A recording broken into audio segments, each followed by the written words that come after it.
ഈ 3 ഡ്രമ്മിനി അതിന്റെ മുകളില് ഞാൻ ആദ്യം പറഞ്ഞ പോലെ ഇവിടെ ഒക്കെ അല്ലേ, അവിടുന്ന് ഒരാൾ ചാടി അതിന്റെ മുകളിലേക്ക് ആ തുണി പിടിക്കണം. എങ്ങനെയാണ് ഇത് സാധ്യമാണ്?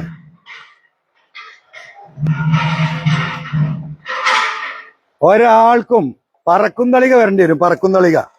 ഇനി ആ ഡ്രമ്മിന്റെ മുകളിലേക്ക് പറന്ന് കയറി ഗോവിന്ദച്ചാമി അവിടുന്ന് ആ തുണിയിലേക്ക് എങ്ങനെ പറന്ന് കയറുക?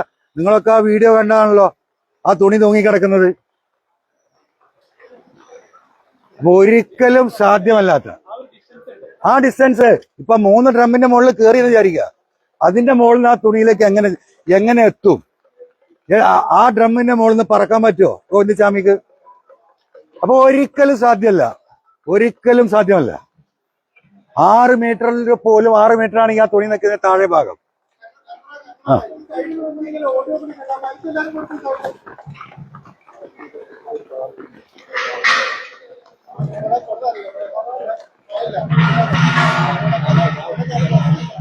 ഓക്കെ അല്ലേ?